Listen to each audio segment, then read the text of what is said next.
ومن فوقهم غواش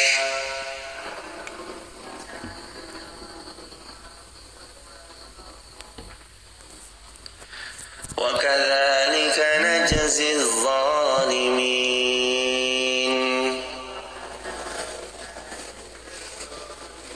والذين آمنوا وعملوا الصالحات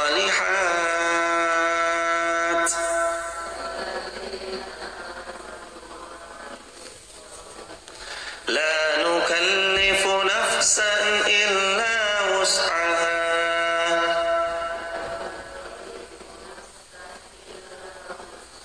أولئك أصحاب الجنة هم فيها خالدون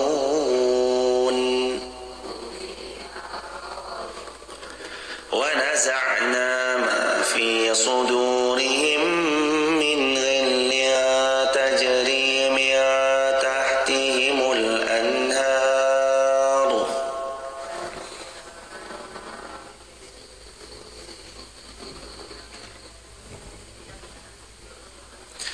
وقالوا الحمد لله الذي هدانا لهذا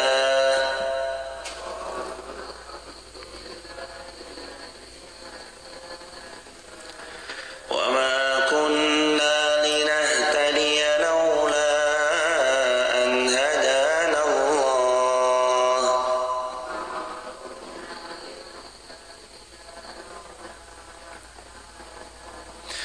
لقد جاءت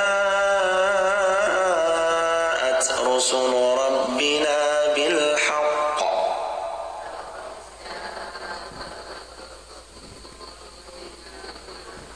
ونودوا أن تلكم الجنة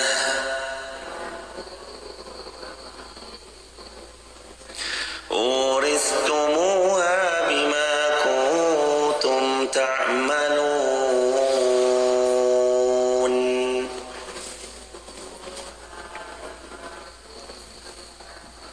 Allahumma arhamna bil Quran. Alhamdulillah, semoga Allah karuniai kita dengan bacaan Quran kita barusan menjadi pundi-pundi kebaikan untuk kita semua hadirin. Ayat 38, Allah Subhanahu wa taala berfirman, "Masuklah kamu ke dalam api neraka bersama umat-umat yang telah berlalu sebelum kamu dari golongan jin dan golongan manusia. Setiap kali suatu umat masuk, dia melaknat saudaranya, sehingga apabila mereka telah masuk semuanya, berkatalah orang yang masuk paling belakang, orang yang masuk terhadap orang yang masuk yang terlebih dahulu, ya Allah, ya Tuhan kami, mereka telah menyesatkan kami, datangkan siksaan kepada mereka berlipat ganda karena mereka telah menyesatkan kami dari jalan Allah." Allah berfirman, masing-masing mendapatkan siksaan yang berlipat ganda, tetapi kamu tidak mengetahuinya. Innalillah. Ternyata ketika satu demi satu orang masuk ke dalam api neraka, maka yang paling belakang akan berkata kepada Allah atas yang datang paling awal, "Ya Allah, itu dia tuh ya Allah. Itu dia tuh yang dulu ngajak saya berbuat dosa, ngajak saya bermaksiat. Itu dia ya Allah. Lipat gandakan sama dia ya Allah, karena dia ngajak-ngajak saya." Nanti dia udah masuk, datang lagi yang sesudahnya, dia bilang lagi, "Ya Allah, tuh dia juga ya Allah. Dia yang dulu ngajak saya untuk melakukan sesuatu yang Engkau larang. Maka lipat gandakan azabnya kepada dia ya Allah." Jadi orang ini udah masuk, yang bawahnya masuk, ngata-ngatain si yang pertama. Nanti dua ini sudah masuk, dua golongan, masuk golongan yang ketiga bilang, "Tuh golongan yang kedua ngajak saya ya Allah berbuat dosa." Golongan tiga-tiganya masuk, golongan keempat masuk, "Ya Allah, tuh golongan ketiga siksa berlipat ganda karena dia sudah mengajak saya berbuat dosa." Begitu seterusnya. Makanya Allah berfirman, "Qala likulli di'fu walakin la ta'lamun." Setiap mereka dosa demi dosa yang dilakukan, belum sempat mereka taubati di dunia akan Allah balas dengan berlipat ganda, karena dosa yang mereka lakukan ternyata memberi dampak efek kepada orang yang melakukan berikutnya, sehingga kami lipat gandakan kepada mereka siksa kami, kata Allah, tapi mereka nggak sadar. Hadirin tahu, ketika jamaah berlaku sesuatu yang nggak Allah perbolehkan, minimal kita sudah memberi rekam jejak itu kepada anak kita sendiri. Ketika seorang laki-laki ninggalin sholat misalnya, maka sebenarnya bukan dia saja yang meninggalkan untuk dirinya, tapi dia sedang mengajari kakaknya atau adiknya, atau bahkan kalau seorang laki-laki ini sudah menikah, mengajari daripada anaknya untuk meninggalkan sholatnya. Akhirnya dosa itu kan terus berlanjut. Dosa jariah itu sebab karena kita menjadi pelopor dari satu dosa sehingga kita kena dosa jariah. Terus gimana yang kemarin pas kita lagi bahas ala tadhiru waziratu wizra ukhra, ketahuilah seseorang tidak akan pernah memikul beban dosa orang lain. Gimana sama seseorang yang kok tadi dibilang kena dosa jariah? Kita nanti di akhirat tidak memikul beban dosa orang lain sebab karena kita nggak memberitahu dia, kita nggak menjadi pelopor atasnya, kita nggak berbuat buruk lalu ditiru oleh dirinya. Makanya kita nggak memikul beban dosanya orang lain. Tapi kalau yang terjadi adalah begini aja, kita yang terjadi ternyata adalah berbuat buruknya kita ditiru orang karena anak kita melihat, adik kita melihat, orang terdekat kita melihat. Kena gak dosa jariah? Kena.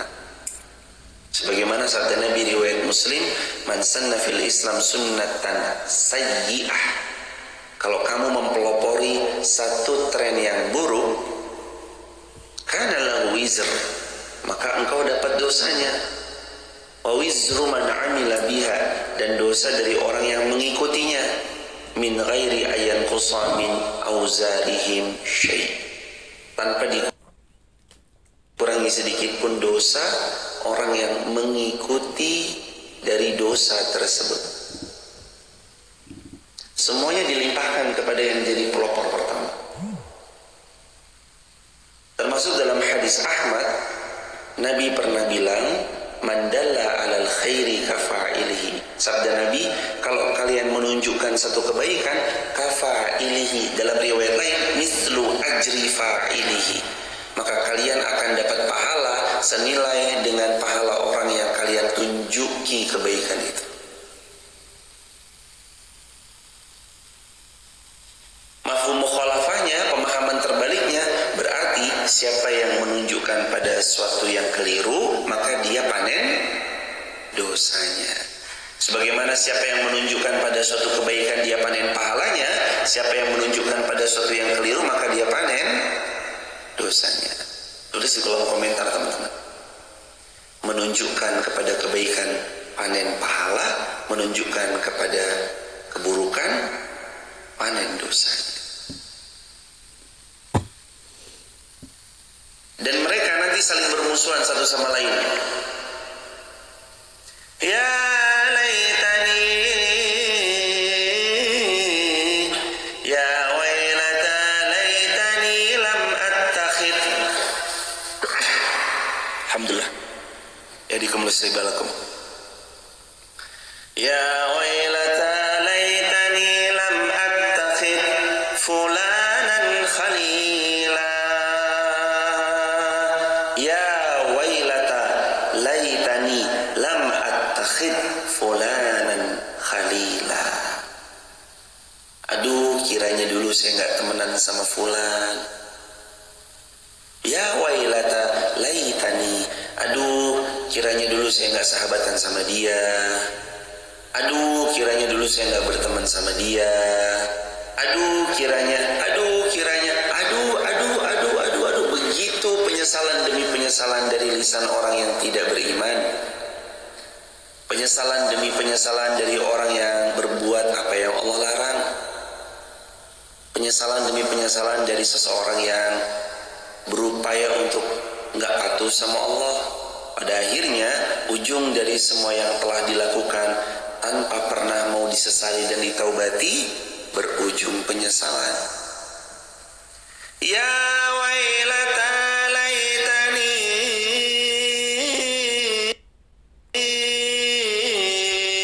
ya wailata laitani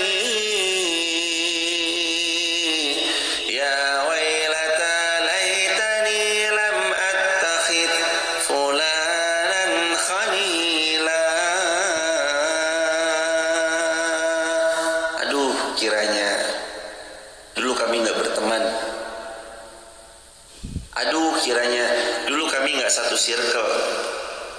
Aduh, kiranya dulu kami tuh nggak benar-benar saling kenal satu sama lain. Aduh, kiranya kenapa ya saya kok dulu ikut sama dia? Kenapa? Akhirnya penyesalan kalau sudah di sana nggak ada artinya, hadirin. Penyesalan kalau masih di sini sangat berarti, tapi kalau penyesalan itu sudah di sana, sudah nggak ada artinya lagi. Makanya ketika itu orang-orang yang pertama kali masuk ke dalam nerakanya Allah, lalu disusul oleh orang yang datang berikutnya, orang yang datang terakhiran itu, dia bilang nggak terima, ya Allah, saya masuk ke sini gara-gara dia tuh, azab dia berlipat ganda ya Allah. Nanti dia udah masuk, datang lagi yang berikutnya, ya Allah nih gara-gara dia juga nih ngajakin saya berbuat begini dan begitu, azab dia berlipat-lipat. Lalu Allah berfirman, sesungguhnya kami memberikan azab berlipat pada kalian, walakin la ta'lamun, tapi kalian tidak tahu. Itulah jemaah, kalau seseorang sampai keliru memilih teman, maka bahaya yang akan datang. Miliki 3 hal. Masih ingat? 1, perbanyaklah 3 hal. Yang 1, perbanyak amal salih. Yang kedua, perbanyak teman yang salih. Yang ketiga, perbanyak ilmu. Yang harus kita perbanyak 3 hal. Perbanyak amal salih, perbanyak teman salih, perbanyak ilmu. Ayat ke-39, wa qalat ulahum li ukhrahum fama kana lakum 'alayha min fadl fadhuqul 'adzab bima kuntum taksibun. Dan mereka yang masuk terlebih dahulu berkata kepada mereka yang masuk belakangan, fama kana lakum alaina, kamu tidak punya apapun atas kami, min fadl, kelebihan sedikit pun, fadzuqul azab, maka rasakan azab itu, bima kuntum taksibun, karena perbuatan yang telah kamu lakukan.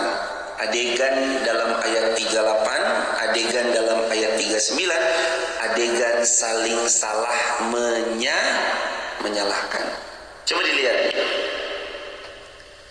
Ya Allah, azab dia tuh ya Allah, gara-gara dia tuh hamba jadi terseret ke sini kan. Itu ayat 38. Yang datang belakangan nyalah-nyalahin yang datang duluan. Ayat 39, yang datang duluan nyalah-nyalahin yang datang belakangan. Lah, apaan? Loh, kok nyalah-nyalahin saya? Loh, kok situ nyalah-nyalahin kami?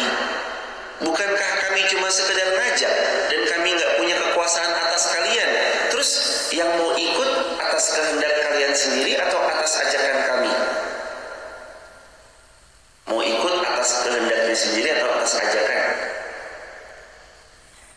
Kehendak sendiri.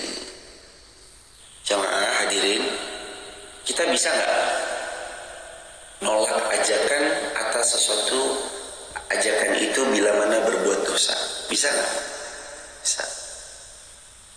Jadi yang selama ini ketika dikompori, diprovok atau diberi ajakan berbuat yang nggak boleh terus dia ikut aja, itu sebab karena dia ngikutin ajakan orang itu atau karena dirinya sendiri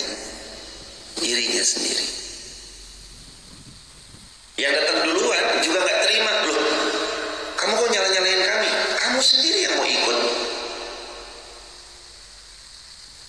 Hidup di dunia ini kadang harus berani untuk menolak dan berani berkata tidak atas sesuatu yang buruk.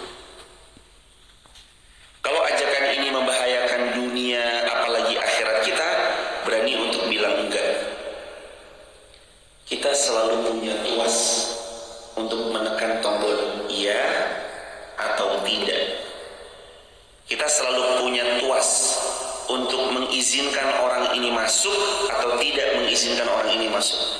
Kita selalu punya wewenang kepada siapa kita untuk bersirkel, kepada siapa kita enggan bersirkel.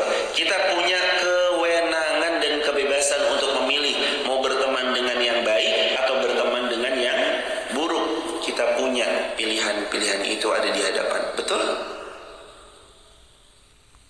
Kita punya pilihan juga, pagi mau tidur atau pagi mau ngaji. Pilihan itu ada di siapa?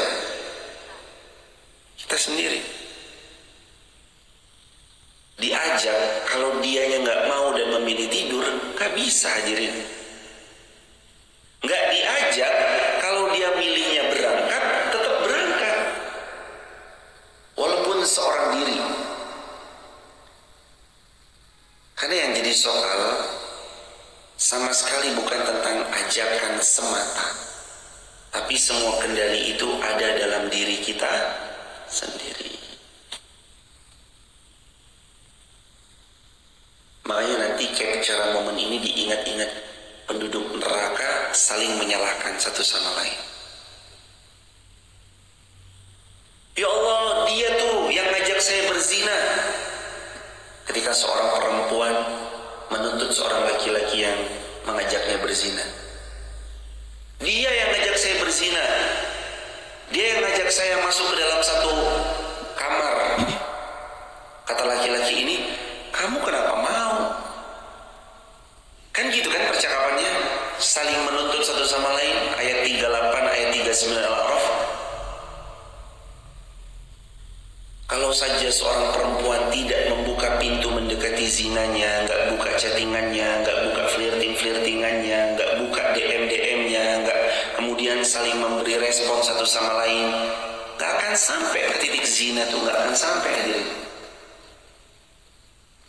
Karena yang laki flirting itu artinya berupaya merayu-rayu, perempuannya merespon. Diajak ketemuan, perempuannya merespon. Setelah ketemuan diajak jalan, perempuannya merespon. Habis diajak jalan, lapar, diajak makan, perempuannya merespon. Setelah diajak makan kemudian dibayari, perempuannya merespon, iya aja. Setelah itu diajak masuk ke satu ruangan, di bilik kamar, berzinalah mereka.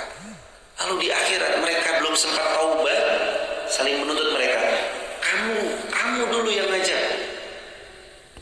Kata laki-laki ini, kenapa kamu mau? Bukankah saya nggak bisa ngapa-ngapain atas kamu? Saya nggak bisa maksain kamu. Kenapa kamu mau? Kenapa kamu ikut? Kenapa kamu respon? Kenapa kamu buka jalan-jalannya? Kenapa kamu mendekatinya? Kenapa kamu ketika diajak untuk kopi darat, kamu datang? Kenapa diajak jalan-jalan? Kamu mau? Kenapa ketika dipegang tangannya? Kamu mau? Kenapa diajak makan dan dibayari? Kamu mau? Kemudian diajak ke kamar, kamu mau? Sungguh jemaah, kendali ada di diri kita. Kita selalu bisa menolak. Ayo kesini, enggak, mohon maaf. Tegas saja. Orang kalau punya prinsip, orang lain respect sama orang yang punya prinsip. Dan kalau orang nggak punya prinsip, nggak bisa jadi apa-apa hadirin. Punyai prinsip. Prinsip itu yang akan membuat orang lain respect sama kita. Oh maaf ya kalau saya begini, enggak. Selesai. Besok orang akan tahu, oh fulan enggak Oh fulana enggak. Dalam bab ini kalau kita ngajak dia nggak akan mau. Ya udah, punya prinsip. Jangan jadi buih di lautan yang mudah terombang-ambing ombak.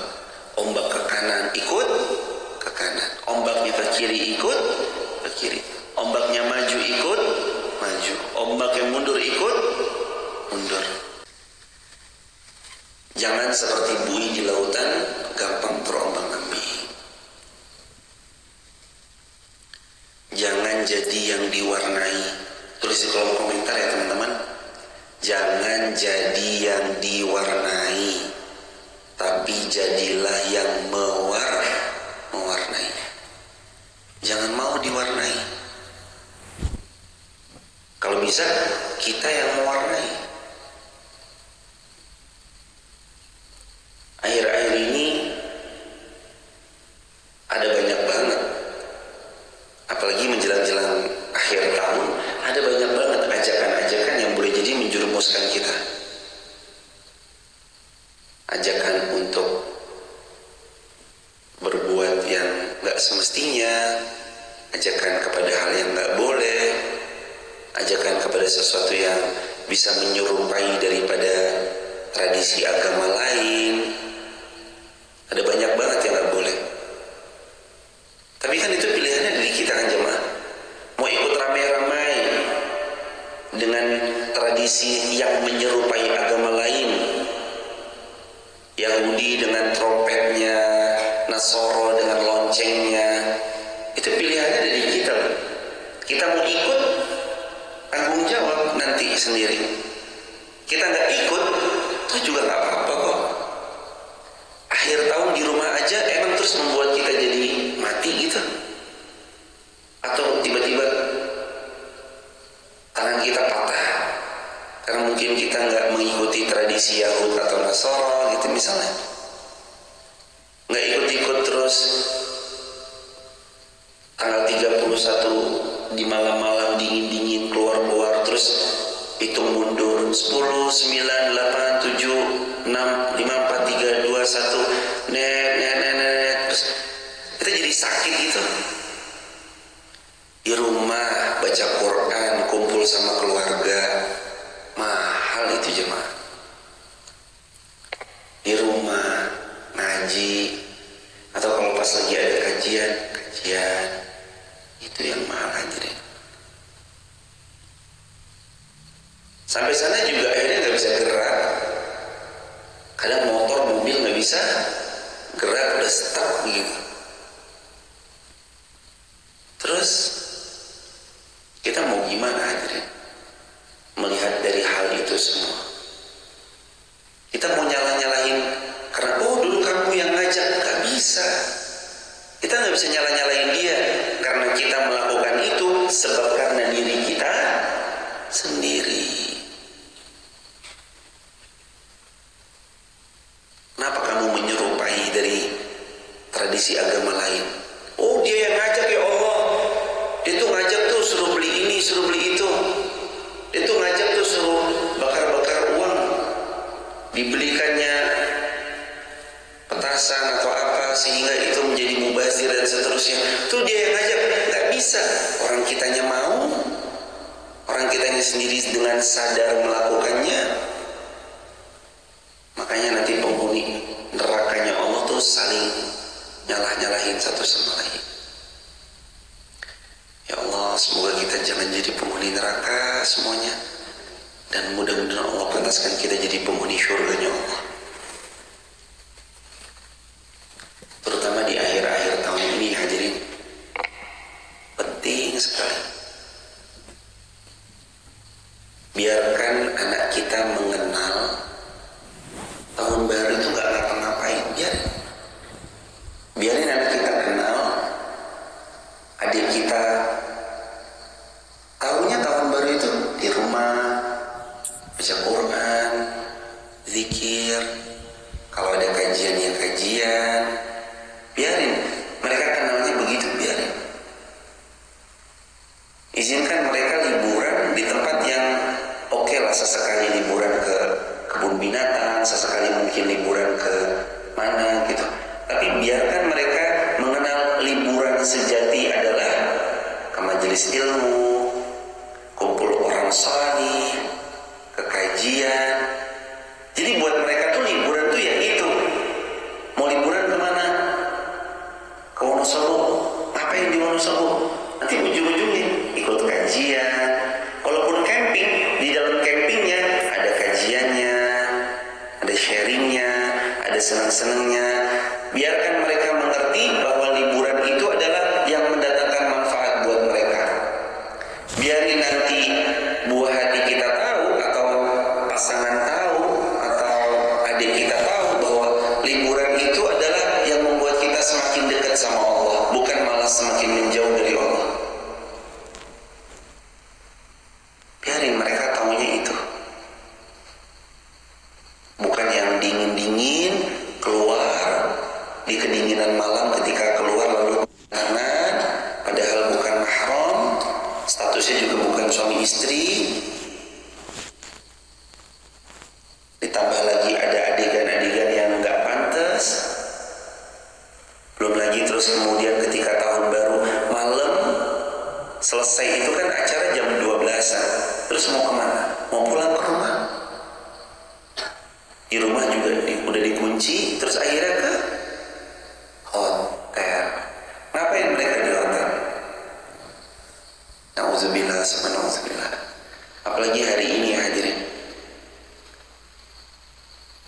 Sedikit jumlahnya hotel yang bertanya, ini pasangan suami istri bukan? Iya, mana bukti nikahnya? Atau foto nikahnya deh.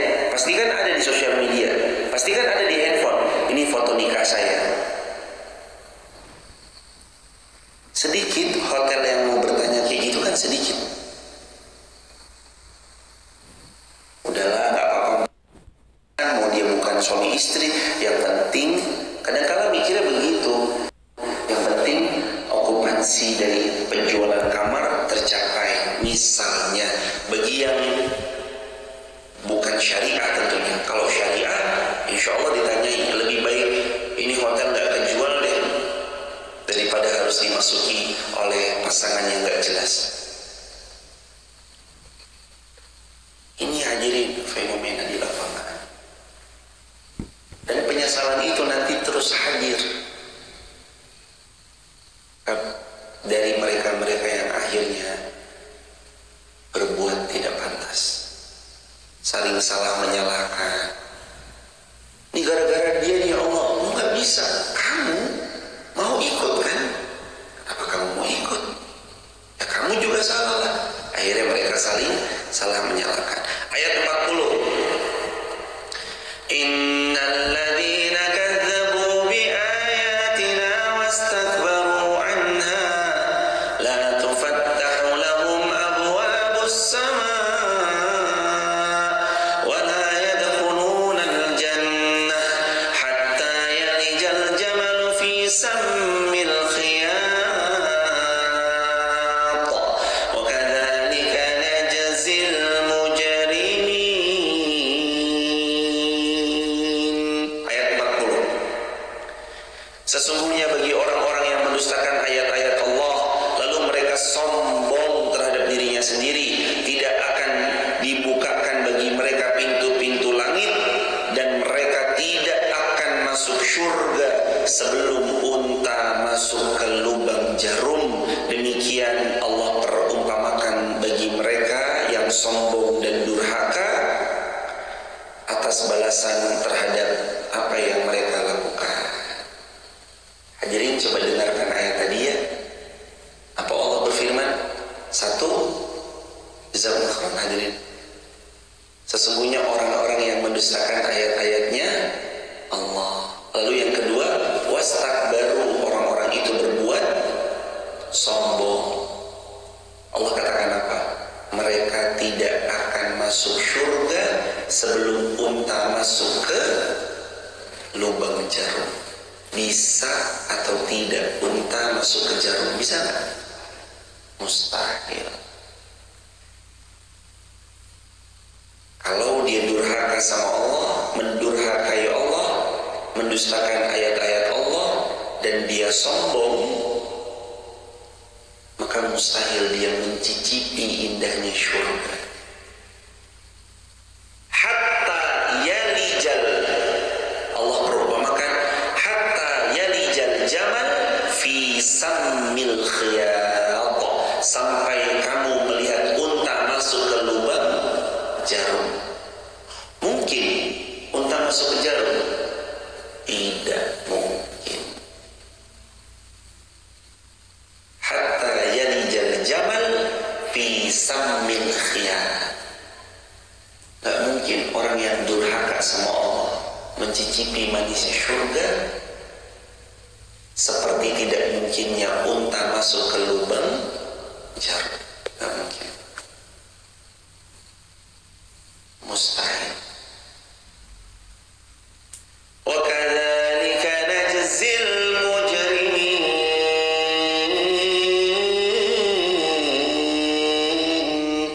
dan seperti itulah najzil mujrimin, seperti itulah najzi, kami membalas al mujrimin, orang-orang yang memamerkan dosa-dosa mereka.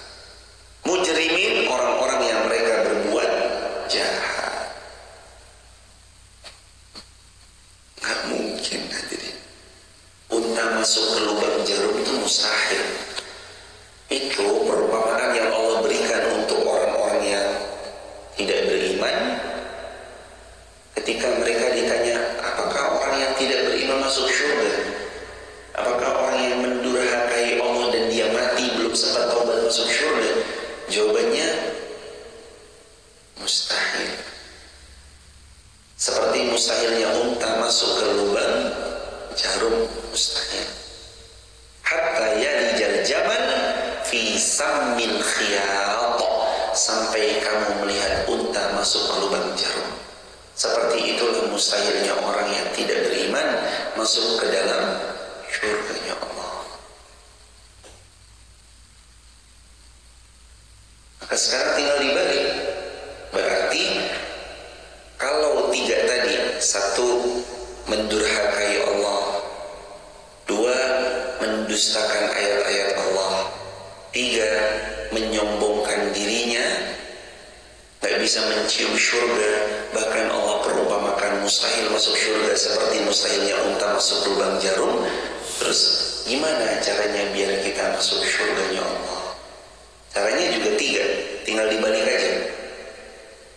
Satu, mendurhakai berarti dengan berbakti kepada setiap yang Allah tetapkan, atau dalam bahasa lainnya taat. Masuk surga dengan cara taat sama Allah. Yang kedua, mendustakan harus diganti dengan gimana biar masuk surga?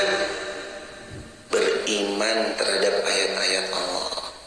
Yang pertama taat, yang kedua beriman, yang ketiga jangan sombong. Taat, lalu terus kemudian beriman, lalu terus kemudian jangan sombong. Lahum min jahannam mihadu wa min fawqihim ghawash wa kadzalika najzil zalimin. Bagi mereka ada siksa yang sangat pedih dari api neraka.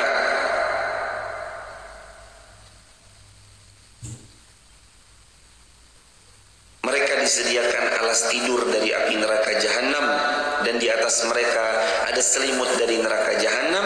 Demikianlah kami memberikan balasan bagi orang-orang yang zalim. Nauzubillahi min dzalik. Orang zalim balasannya apa? Alas tidurnya api dari neraka jahanam, selimutnya api dari neraka jahanam. Api jemaah, alas tidurnya dan selimutnya api, dari bawah dan dari atas api. Semua sekujur tubuhnya terus terbakar. Taruh tangan hadirin di atas kompor 1 menit. Kompor itu dinyalakan ketika apinya berkobar-kobar, taruh tangan kita 1 menit. Jadi apa tangan kita? Bukan melepuh lagi jemaah. Udah binasa nih tangan ini. Besok-besok udah gak bisa dipakai. Sakit bukan main.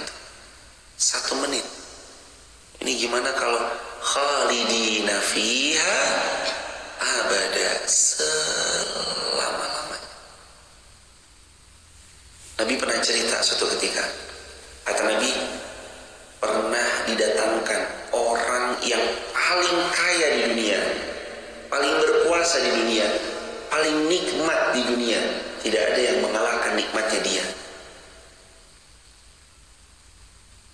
Ini orang paling kaya, paling nikmat, paling hidupnya tuh gak ada duanya di dunia. Nikmat semua. Orang ini dicelupkan, kata Nabi, 1 celupan ke jurang api neraka. 1 celup. Lalu diangkat. Allah bertanya, apa perasaanmu setelah 1 celupan masuk ke dalam neraka? Kata orang itu, demi Allah, saya belum pernah merasakan kenikmatan sedikit pun. Syai'in qad, bahkan sedikit pun saya belum pernah ngerasain nikmat. Padahal ini di dunia orang yang paling nikmat, paling kaya, paling memiliki segala-galanya. Baru berapa celupan? 1 celupan. Dan Nabi cerita, didatangkan orang yang paling miskin, paling fakir, paling sengsara, paling nelangsa, yang menurut ijma' satu dunia, dia orang yang paling menderita hidup di dunia. Dicelupkan 1 celupan ke syurganya Allah. Lalu kemudian diangkat. Lalu Allah bertanya, wahai hambaku, kamu orang yang paling menderita di dunia. Tidak ada yang lebih fakir, tidak ada yang lebih menderita kecuali dirimu. Lantas setelah engkau aku masukkan 1 celupan ke dalam syurga, apa pendapatmu? Kata laki-laki ini, demi Allah, nikmat yang luar biasa, dan saya belum pernah menderita sedikit pun. Syai'in qad, saya belum pernah menderita sedikit pun. Ini orang padahal yang paling menderita, nelangsa, orang yang hidupnya paling susah. Hadirin kebayang gak sih, kalau capek-capeknya jemaah malam-malam, gelap-gelap, lewatin pematang sawah, ada yang lewat sana, lewat depan sini, gelap-gelapnya jemaah, ngantuk, kadang lagi jalan-jalan tiba-tiba, jatuh saking ngantuknya. Itu nanti dibayar syurganya Allah, worth it atau enggak? Pantas atau tidak? Layak atau enggak layak? Sangat layak jemaah. Ternyata sedekah-sedekah subuh yang jamaah QRIS-kan dari kalender, yang sedekah subuh jamaah masukkan ke kotak infak, ternyata nanti dibalas syurganya Allah. Bukan layak lagi jamaah. Itu sangat lebih dari layak. Ternyata yang selama ini jamaah baca Quran, capek, baru baca Alif Lam Mim, ngantuk, dibayar syurga. Itu mah bukan layak lagi jamaah. Lebih dari layak. Jadi kita di sini paling nelangsa, paling menderita, paling kasihan, semuanya akan sirna detik pertama ketika kaki ini menginjak syurga. Tulis di kolom komentar, semua kesedihan akan sirna ketika kaki ini menginjak syurga. Semua kesedihan akan sirna ketika kaki ini menginjak syurga. Semua kesedihan kita akan sirna di detik pertama ketika kaki ini menginjak syurganya Allah. Sabar sebentar. Hari ini kita lagi susah, ekonomi susah finansial, lagi nggak baik-baik saja keadaan keuangan. Hari ini juga kita lagi banyak ujian datang bertubi-tubi, entah dari keluarga, faktor anak, rekan bisnis, atau dari mana aja jemaah. Tapi kalau kita ngelihat, iya sih, nggak selamanya kok begini, nggak selamanya kok kita begini. Nanti juga insya Allah ada kabar baik. Nggak selamanya kok kita susah, nanti juga ada selesainya hidup ini. Nggak selamanya jemaah kita gundah, nanti juga ada selesainya hidup ini. Sabar.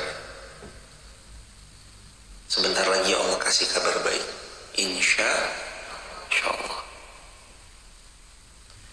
Walladzina amanu wa 'amilus shalihat la nukallifu nafsan illa wus'aha ulaika ashabul jannah hum fiha khalidun. Dan orang-orang yang mereka beriman dan mereka beramal salih, la nukallifu nafsan illa wus'aha, sungguh kami tidak akan membebani ujian kepada mereka di luar batas kemampuan mereka. Ulaika ashabul jannah, mereka itulah penghuni syurga, hum fiha khalidun, mereka kekal di dalamnya. Syarat masuk syurga: 1, beriman. 2, wa 'amilus shalihat, beramal salih. 3, la nukallifu nafsan illa wus'aha, siap diuji dan pantang menyerah. Karena nggak mungkin Allah membagi ujian di luar batas kemampuan. Kalau kita dibagi ujian, itu karena Allah tahu kita mampu. Tahu nggak jemaah kabar baiknya orang yang beriman beramal salih hadirin? Ditambah lagi mereka yang tidak pernah putus asa ketika mendapati ujian, dalam ketika diuji tetap berbaik sangka kepada Allah. Coba lihat, apa hadiah yang Allah siapkan untuk mereka yang beriman, beramal salih, dan pantang putus asa ketika diuji. Ulaika ashabul jannah, mereka akan masuk syurganya Allah. Cukup sampai situ? Belum. Kalimat berikutnya apa di ayat itu? Ulaika ashabul jannah, kemudian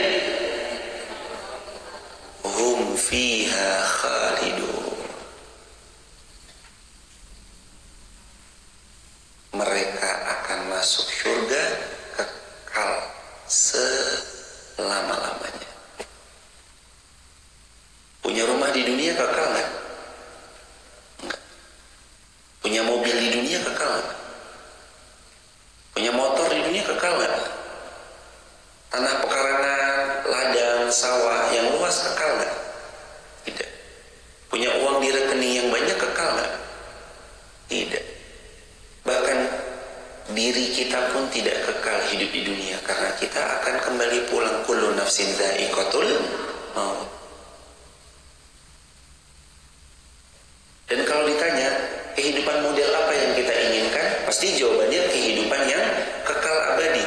Mau nggak hidup di dunia selamanya dan muda terus, sehat terus, nggak pernah sakit? Mau? Mau. Harusnya kalau bicara tentang kehidupan yang diidam-idamkan, kan pasti pengennya punya tapi selamanya, bahagia tapi selamanya. Sayangnya itu nggak ada di dunia jemaah. Kekal abadi, bahagia terus, senang-senang terus, punya terus, nggak akan pernah lagi kehilangan. Itu ada, tapi bukan di dunia. Di dunia bukan tempatnya, nggak bisa. Di dunia akan menua. Motor yang dibeli awalnya baru 10 tahun kemudian menjadi jadul.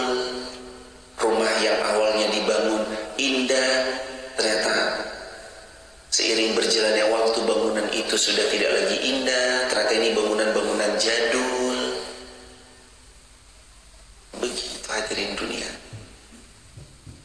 Kalau kita mau yang hum fiha khalidun, tempatnya di mana? Syurganya Allah.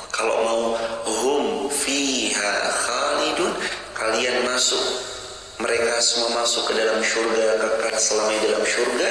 4 itu hanya ada di syurganya Allah, kekal selamanya. Bahagianya selamanya, senang-senangnya selamanya, mudanya selamanya, muda terus. Awaluyo 33 tahun terus, gak tua-tua. Hadirin yang sekarang mungkin umur 40, umur 50, 60, besok 33 tahun selamanya. Allahu Akbar, walillahilhamd. Itu goal kita, hadirin. Semoga kita istiqomah, wafatnya husnul khatimah. Istiqomah aja jemaah. Karena amal yang paling Allah cintai amal yang istiqomah. Istiqomah aja. Istiqomah ngaji. Kalau yang di rumah istiqomah live streaming. Terima kasih sudah mengorbankan paket data, kuota, sudah berkenan belajar bersama. Istiqomah aja hadirin. Istiqomah kata Nabi, ahabbul a'mal indallahi adwamuha wa in qalla. Amal yang paling Allah cintai adalah yang istiqomah walaupun sedikit. Yang penting istiqomah. Wa naza'na ma fi sudurihim min ghillin tajri min tahtihimul anhar. Yang keempat, ciri penghuni surga yang keempat, tidak dendaman. Ini materi yang kemarin nih jemaah. Kemarin subuh syuruk, kalau nonton live streaming materinya ini kemarin. Yang keempat, tidak dendam. Coba diulangi. Yang pertama, ciri penghuni surga yang akan kekal selamanya adalah beriman. Yang kedua, amal salih. Yang ketiga, tidak pantang menyerah ketika diuji. Yang keempat, tidak dendam. Mereka dapat syurganya Allah. Yang kelima, wa qalu alhamdulillah. Ciri penghuni syurga nomor yang kelima, sering-sering mengucap alhamdulillah. Rezekinya lagi cukup, alhamdulillah. Anak kok baik banget, alhamdulillah. Semuanya pokoknya disyukuri. Mau dia senang atau mau dia nggak senang, alhamdulillah. Alladzi hadana li hadza wa ma kunna linahtadiya laula an hadana Allah. Laqad ja'at rusul rabbina bil haqq wa nudu an tilkumul jannah uristumuha bima kuntum ta'malun. Penghuni syurga adalah mereka yang sering mengucap alhamdulillah, dan mereka alladzi hadana li hadza, mendapat hidayah. Yang keenam, dan mereka merawat hidayah. Yang kelima, mereka sering mengucap alhamdulillah. Yang keenam, penghuni syurga diantaranya adalah mereka yang merawat hidayah. Hidayah itu dirawat. Kunna linahtadiya laula an hadanallah. Kalau bukan karena petunjuk dari Allah, pertolongan Allah, saya nggak mungkin dapat hidayah. Dan kalau bukan karena pertolongan Allah yang menguatkan kami untuk merawat hidayah ini tetap ada dalam hati,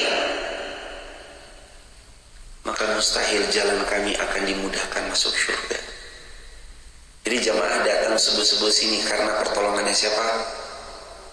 Yang menggerakkan kaki kita sampai di sini karena pertolongannya siapa? Yang mengizinkan kita bisa terbangun lalu mengaji karena pertolongannya siapa? Terus minta tolong sama Allah hadirin. Ya Allah, bantu kami untuk merawat hidayah.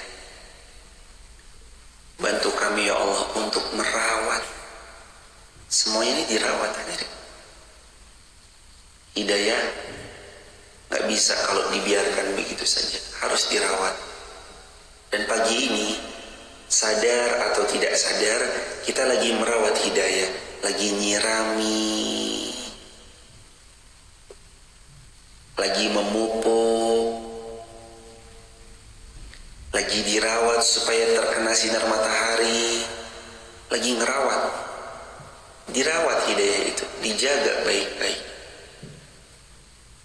Jangan seperti orang yang berharap pohonnya berbunga lalu berbuah ranum dan manis, tapi dia mengabaikan dari merawat pohonnya. Yang mana yang berpotensi akan berbuah ranum dan manis? Pohon yang dirawat atau pohon yang tidak dirawat?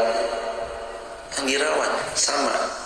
Kalau iman mau terasa manisnya, harus dirawat. Hidayah harus dirawat, dipupuk, diberi air, diberi sinar matahari. Kalau cara iman, dirawatnya iman itu dengan cara hadir ke kajian, merapat ke masjid, ikutilah kepada majelis ilmu, berkumpullah bersama orang-orang salih, lembutkan hatimu dengan menjenguk orang sakit, lembutkan hatimu dengan mudah berbagi, berinfak, bersedekah, berderma. Itu cara kita merawat iman. Jadi iman ini nanti tumbuh subur karena hatinya tiap hari diasah. Iman itu dirawat. Sama ketika pohon, ada benalunya nih, benalunya itu, oh ya, diambil, dibuang.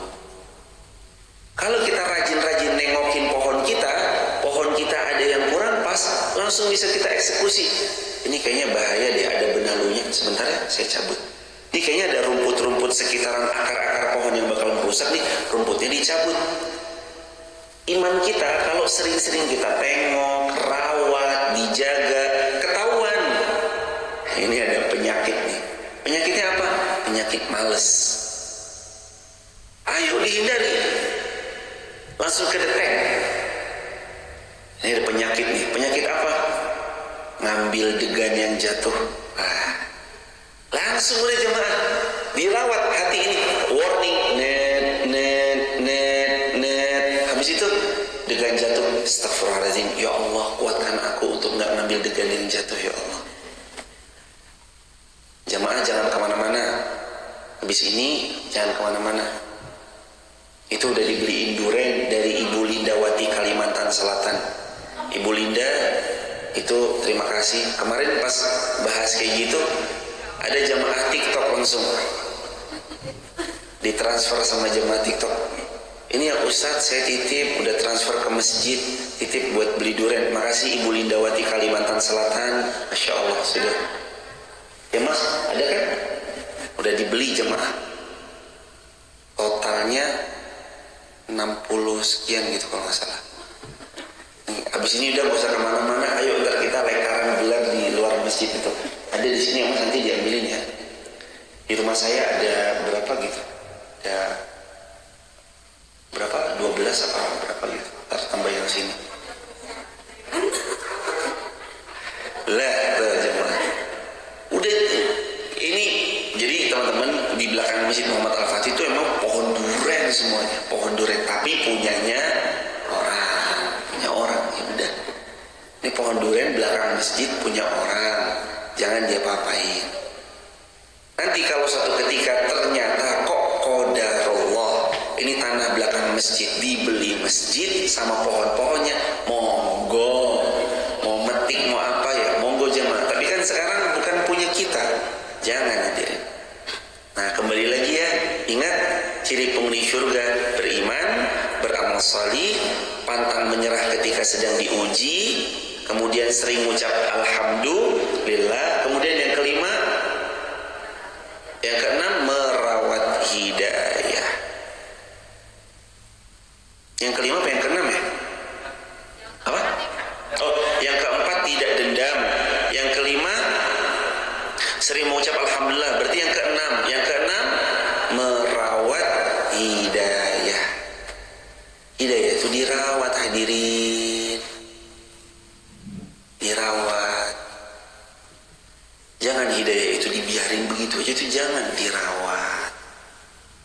Pagi bangun itu namanya merawat iman.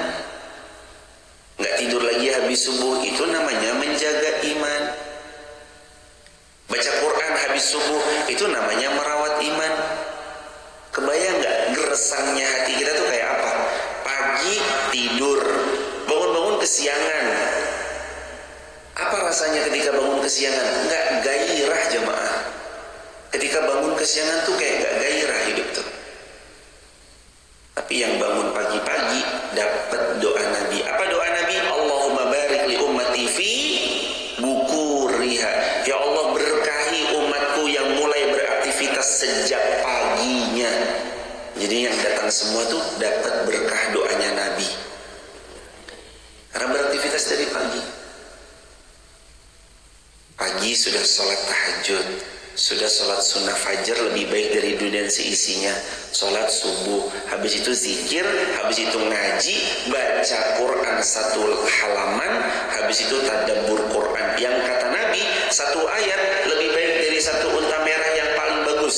2 ayat lebih baik dari unta merah yang terbaik. 3 ayat lebih baik dari 3 unta merah. Nah, kalau yang kita baca lebih dari 3 ayat, maka kita dapat yang lebih baik, lebih baik, lebih baik lagi. Itu dirawat. Gersang iman tuh kalau nggak dirawat. Adanya dunia mulu. Di kepalanya yang dipikir uang terus.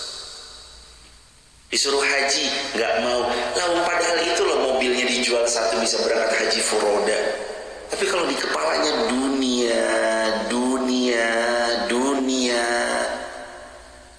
susah jemaah.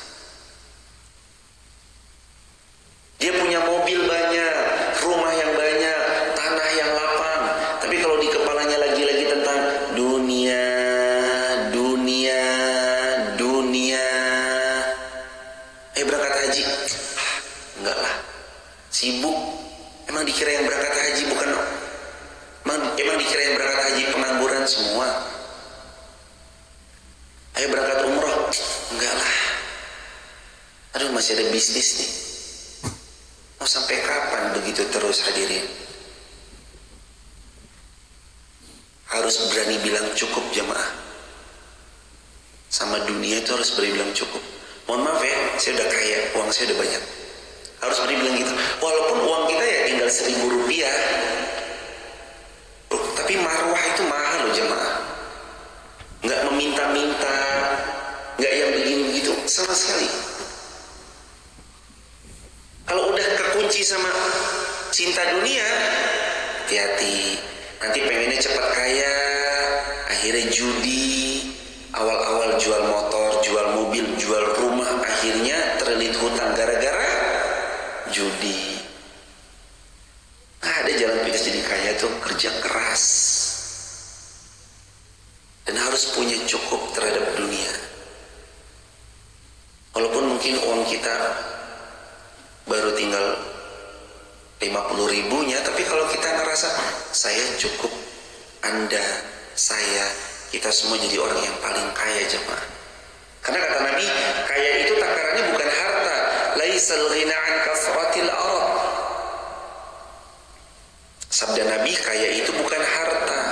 Walakinnal ghina, tetapi kaya itu adalah ghinan nafs. Hatinya yang penuh dengan rasa syukur dan jiwanya yang selalu merasa cukup. Mobil sebanyak apapun kalau nggak pernah cukup kurang terus. Motor semewah apapun kalau nggak pernah cukup kurang terus. Tas dikoleksi sebanyak apapun kalau merasa nggak pernah cukup akan terus kurang. Padahal kita bisa kok sabar sebentar, jual mobil, jual motor, kita berangkat haji. Jual mobil, jual motor, kita berangkat umroh. Dan motor kita pun masih banyak kok, masih 3 motornya untuk berumroh. Perabotan di rumah kita tuh nggak ada yang nyuruh untuk memperbagus. Nggak ada furniture di rumah kita tuh suruh beli yang paling prima, harganya yang ratusan juta, kasurnya yang puluhan ratusan juta, dipannya yang puluhan ratusan juta, showernya yang puluhan juta, bak mandinya yang puluhan juta. Nggak ada yang nyuruh kita untuk beli semewah itu jemaah.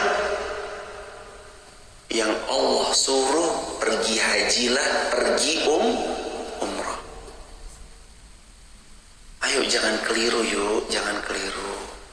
Prioritas hidup itu rukun Islam 5, syahadat, sholat, zakat, puasa. Yang kelima apa? Haji. Bukan beli furnitur, bukan beli mobil, bukan beli rumah.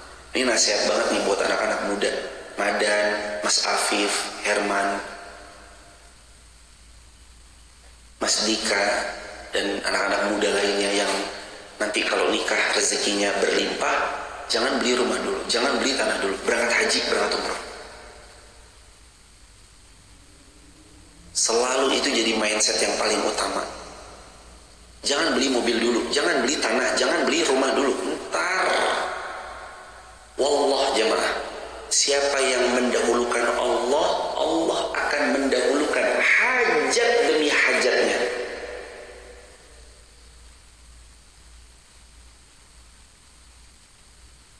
Bukan isapan jempol belaka. Kenyataan. Kenyataan hadirin. Nanti mas-mas ketika menikah, prioritaskan di kepala haji. Sudah daftar haji, umroh. Kalau sudah haji dan umroh, nikmati dunia. Silakan. Jangan sampai kebalik. Saya udah terlanjur Ustaz, Ibu, gak apa-apa udah terlanjur, belum punya ilmunya. Dulu belum punya ilmunya. Sekarang strict sama anak, mulai diingatkan. Anakku, anak lanang, haji dulu ya nak. Di kepala ini tancapkan Allah dulu, prioritaskan Allah dulu, Allah dulu, Allah dulu.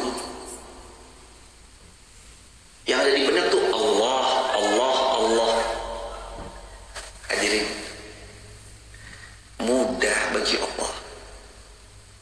Hambaku, kamu mau apa? Motor. Mau apa hambaku? Asal kita prioritaskan Allah, mudah bagi Allah mendatangkan apa yang dihajatkan. Tapi kalau kitanya sudah mengakhirkan Allah, jangan salahkan siapapun kecuali dirimu sendiri. Kalau atas apa yang kamu pinta selalu Allah akhirkan. Kenapa? Ya karena kita mengakhirkan Allah. Makanya yuk, semangat. Ingat selalu bahwa iman harus dirawat, dijaga, dipupuk. Kasih pupuk terbaik dong. Rumah depan kediaman kami itu lagi nanam kubis. Ada ibu-ibu yang lagi nanam kubis. Bu, dikasih pupuk. Ya, pupuknya apa nih Bu? Ini pupuk sing paling apik. Nah, untuk dunia nanam kubis, kalau mau kubis itu jadi yang terbaik, diberi pupuk terbaik. Iman, kasih pupuk terbaik hadirin untuk iman. Pupuknya haji, sholat, sedekah, baca Quran, berbagi, jenguk orang sakit. Itu pupuk loh, pupuknya iman. Dikasih, siram lagi, siram lagi, siram lagi. Ngerti mana yang boleh, ngerti mana yang gak boleh. Kita ini udah terlalu jauh. Sekarang saatnya putar balik. Harusnya tuh kita menujunya ke arah, misalkan ya, ke arah sana. Kita ini udah jauh banget jemaah. Ayo nih, tujuan kita tuh ke sana. Putar balik jemaah. Yuk. Lah, kalau putar balik kan kita udah ketinggalan jauh. Makanya semangatnya juga harus lebih semangat. Tak apa-apa jemaah, kadang semutan ya Allah kakinya, sininya sakit, pelan-pelan. Kalau sakit punggung kita karena duduk, dibayar surga, insya Allah jemaah, sangat layak kita duduk berlama-lama. Kalau kesemutan kaki kita karena bermajelis ilmu diganti sama Allah surga, sangat layak kita duduk kesemutan berlama-lama. Sabar sebentar, bentar lagi hadirin, bentar lagi. 2024 belum tentu kita masih ada di dunia ini. Boleh jadi nanti malam, atau mungkin nanti duha kita meninggal dunia, nggak ada yang tahu. Sebentar lagi, sabar aja. Salamun alaikum bima sabartum. Salamun alaikum bima sabartum. Fa ni'ma uqbad dar. Selamat ya kalian masuk surga bima sabartum. Karena apa kita masuk surga? Bima sabartum, karena kesabaran. Ngaji subuh gini sabar nggak? Sabar. Ngantuk? Sama jemaah ngantuk. Tapi sabar. Ngaji pelan, sabarin, istiqomah aja. Minta tolong sama Allah jemaah. Nggak bisa nih yang namanya kita semua istiqomah kecuali Allah yang menolong kita. Nggak bisa. Allah yang nolong. Emang dikira ustadz tuh nggak diserang rasa malas? Ustadz tuh ya diserang rasa malas jemaah. Bukan jamaah doang yang diserang rasa malas. Kami pun juga demikian.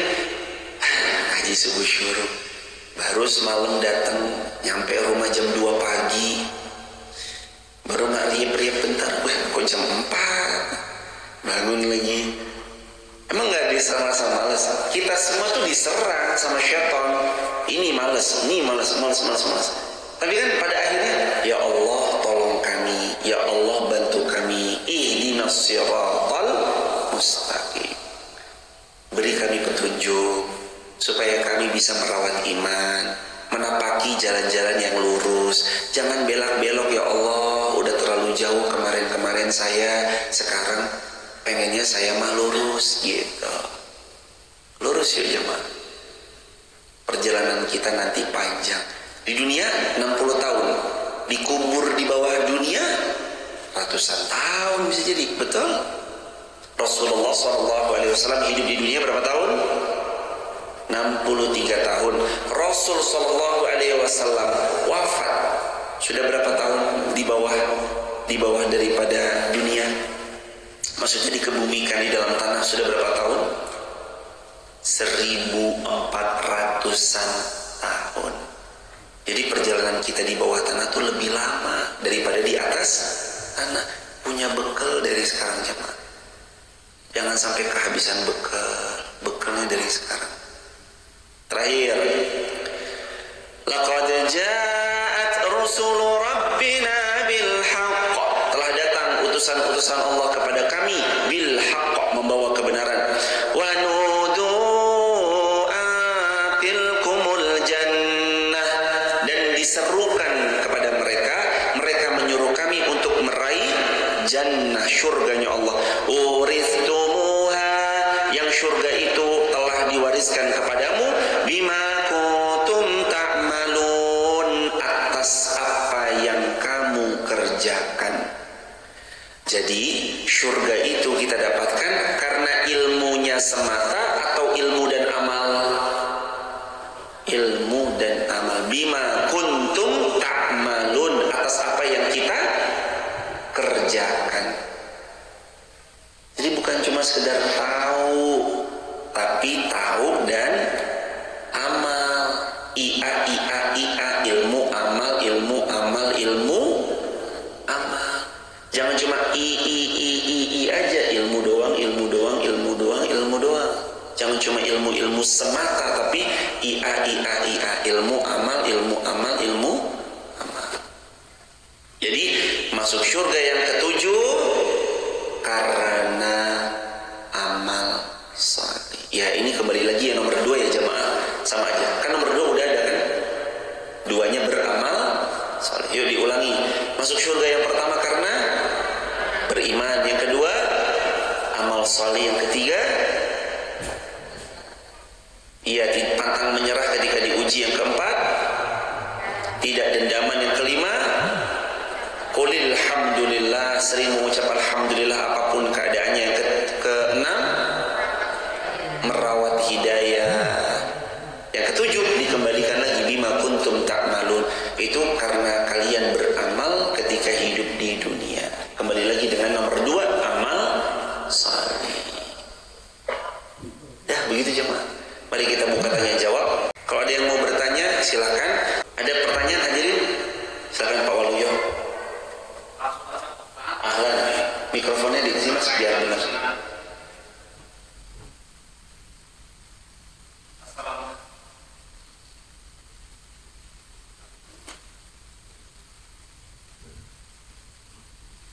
Sudah dinyalain?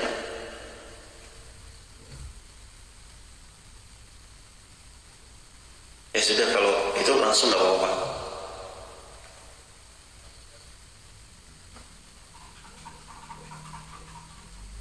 Assalamualaikum warahmatullahi wabarakatuh. Waalaikumsalam warahmatullahi wabarakatuh. Tentang ayat yang ke-42 Al-A'raf. Di ayat ini gampang sekali orang yang mau masuk surga. Syaratnya yang pertama yaitu beriman dan beramal soleh. Betul.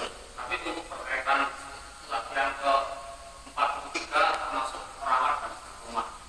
Pertanyaannya, bagaimana orang yang pernah diperkosa dan saya katakan pernah bersahadat walaupun mau hutang dan pernah sholat walaupun sholatnya itu kadangkala orang Jawa mengatakan itu apa namanya sesaat-sesaat, kalau punya uang mungkin sholat, kalau punya uang mungkin sholat dan sebagainya.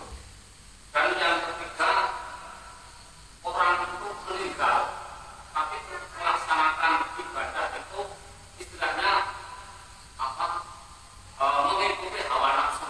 Apakah dia itu masuk surga? Terima kasih Ustaz. Jazakumullah khairan. Assalamualaikum warahmatullahi wabarakatuh. Waalaikumsalam warahmatullahi wabarakatuh. Semoga Allah memuliakan awaliyus keluarga besar dan seluruh kaum muslimin dimanapun berada. Apakah orang yang mengikuti hawa nafsunya semata akan Allah izinkan dia masuk surganya Allah? Jawabannya dalam hadis Nabi, la yu'minu ahadukum hatta hawahu tab'an lima jitu bih. Tidak akan pernah kalian disebut beriman. Syarat surga adalah iman. Maka sejatinya tidak akan kalian masuk surganya Allah sebab iman yang kalian punya. Hatta sampai kalau kalian mau benar-benar beriman dan masuk surga, hawa nafsunya tabaan, harus tunduk lima jitu bih, atas apa yang Allah perintahkan, atas apa yang Nabi teladankan. Pertanyaannya, hawa nafsunya condong kemana? Bisa masuk surga? Bisa kalau hawa nafsunya dia kendalikan untuk tunduk kepada Allah dan Rasulnya. Tapi kalau tidak, maka jawabannya Al-Quran surah Yunus. Innan nafsa, sesungguhnya hawa nafsu itulah ammaratun bisu, selalu mengajak kalian berbuat dosa. Nah kalau dia yang disetir oleh hawa nafsu, maka dosa demi dosa yang dia lakukan jatuhlah kepada ayat yang ulaika ashabun nari hum fiha khalidun. Mereka itulah sahabat-sahabat nar, penghuni api neraka, hum fiha khalidun. Mereka kekal di dalamnya. Kalau hawa nafsu yang mereka perturutkan, bukan hawa nafsu itu mereka kendalikan untuk tunduk kepada Allah dan Rasulnya. Barakallahu fikum. Wujud soal akhir, ada pertanyaan lain? Silakan hadirin. Silakan Mbak Fadhal. Waalaikumsalam warahmatullahi wabarakatuh. Ahlan, silakan Mbak.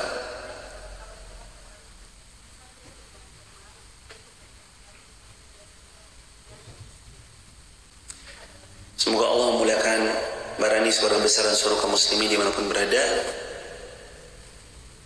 Bagaimana kalau misalnya kita datang kepada pemberkahan ataupun hal-hal yang demikian dari perayaan nikahnya orang yang non muslim? Para ulama menganjurkan untuk tidak turut hadir pada perayaan-perayaan agama lain. Nikahnya, perayaan-perayaan hari besarnya, dianjurkan untuk tidak hadir. Sebagaimana ada salah satu asar murka Allah turun pada perayaan-perayaan yang menduakan Allah. Pasti di dalam perayaan itu ada sesuatu yang kita tahu menduakan Allah, kesyirikan dan segala macam. Maka sebaiknya kita tidak turut hadir atas hal tersebut.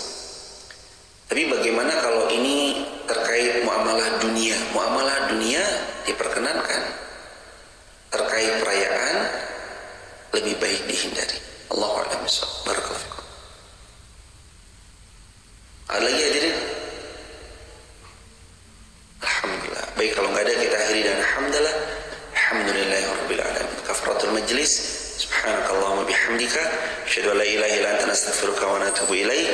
Salam untuk keluarga di rumah. Assalamualaikum warahmatullahi wabarakatuh.